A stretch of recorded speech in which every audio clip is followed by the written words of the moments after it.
कर्ज, मर्ज और फर्ज ये ऐसी चीज़ें हैं जिनसे प्रत्येक व्यक्ति को गुजरना पड़ता है। प्रत्येक व्यक्ति को कर्ज, मर्ज और फर्ज से गुजरना पड़ता है और सही समझ और अनुशासन से इन पर काबू पाया जा सकता है और जीवन को सुखद राह में बदला जा सकता है।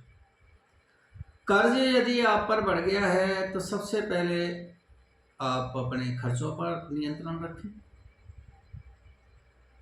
आय बढ़ाने का स्रोत ढूंढें।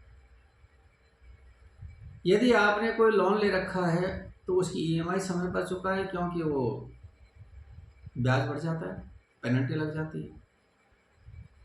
छोटे छोटे कर्ज पहले चुका दें ताकि ज़्यादा कर्जदार नहीं है। मर्ज की स्थिति यह है कि आज लगभग सभी के साथ एक परेशानी पैदा है कि हमने हमारी दिनचर्या बदल दी और दिनचर्या बदलने से बीमारियों की संख्या बढ़ती चली गई।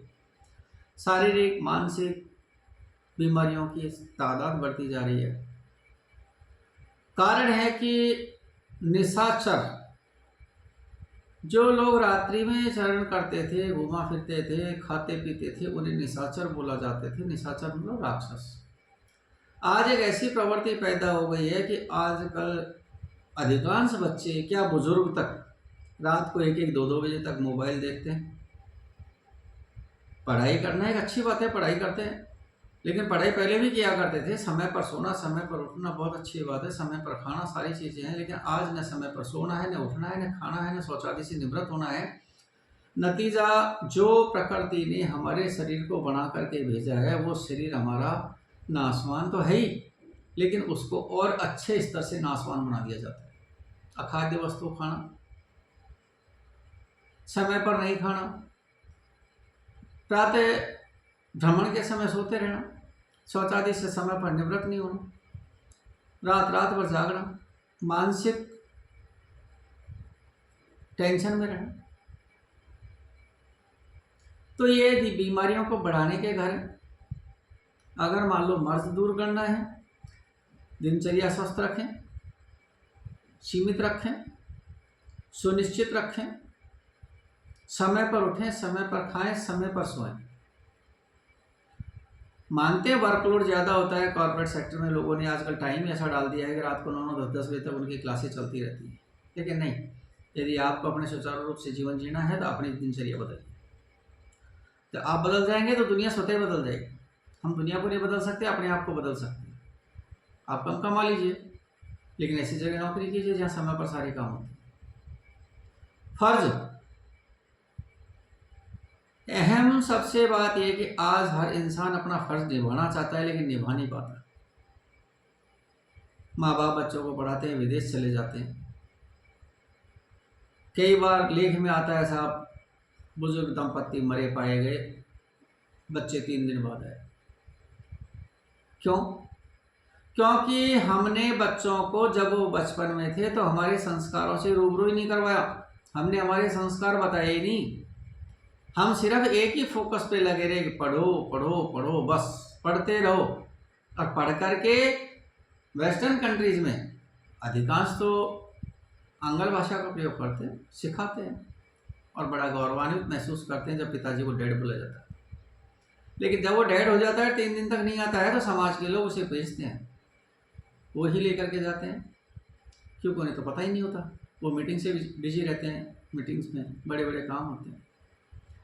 उस दौरान फर्ज निभाने के लिए बच्चों को सुसंस्कृत किया जाना आवश्यक है। बच्चों को शुरू से, बचपन से ही उन्हें अपनी सनातन संस्कृति के संस्कार दिए जाएं, सुनियोजित और सुनिश्चित जीवन जीना सिखाया जाए, समाज में छोटे बड़े का भेद सिखाया जाए, मान सम्मान मर्यादा सिखाई जाए, सुनिश्चित जीवन जीने के लिए समय पर ध्यान, साधना, प्राणायाम सिखाया जाए,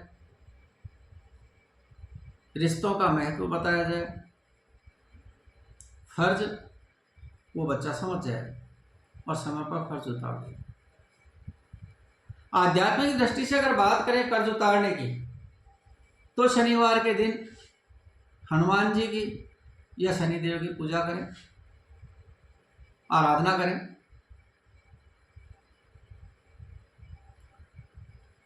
कर्ज जल्दी उतरेगा। गरीबों को काली वस्तु का दान करें,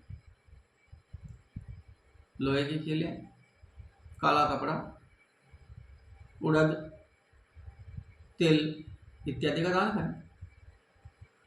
उसके बाद बीमारी से ठीक होने के लिए ध्यान, प्राणायाम और स्वस्थ रहने के लिए व्यायाम करें।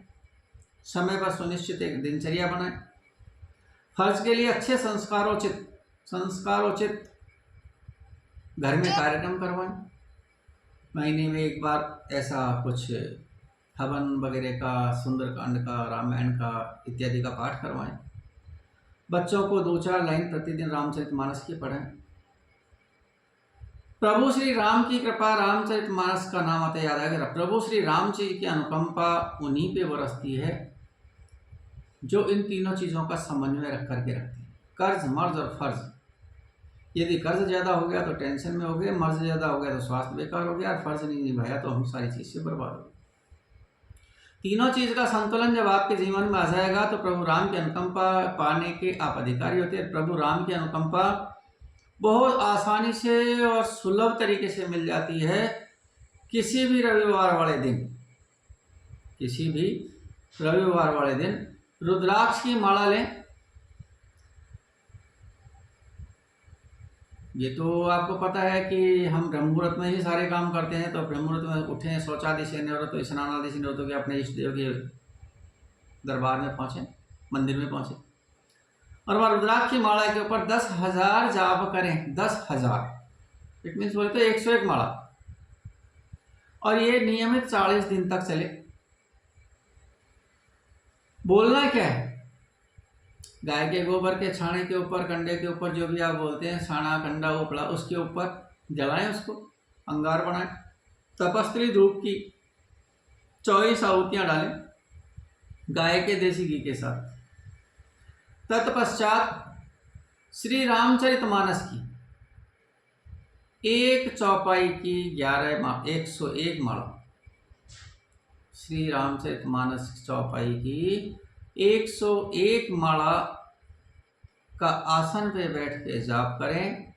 और वो मंत्र है, चौपाई बोले या मंत्र बोले, क्यों, रामचरितमानस तो पूरा ही मंत्रों का संग्रह है, ग्रंथ है पूरा, हर चौपाई मंत्र है उसका। तो वो चौपाई है, बंदहु नाम राम रघुवर को, बंदहु नाम राम रघुवर को, हेतु कृसान भानु हिम कर को, हेतु कृसान भानु हिम कर को।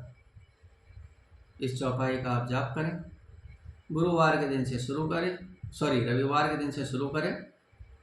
रविवार को दिन शुरू करें और 40 दिन तक जाप करें। हमारा काम है आपको प्रभु के दरवाजे तक पहुंचाना, आपका काम है दरवाजे पर पहुंचकर उनसे लाभ लेना।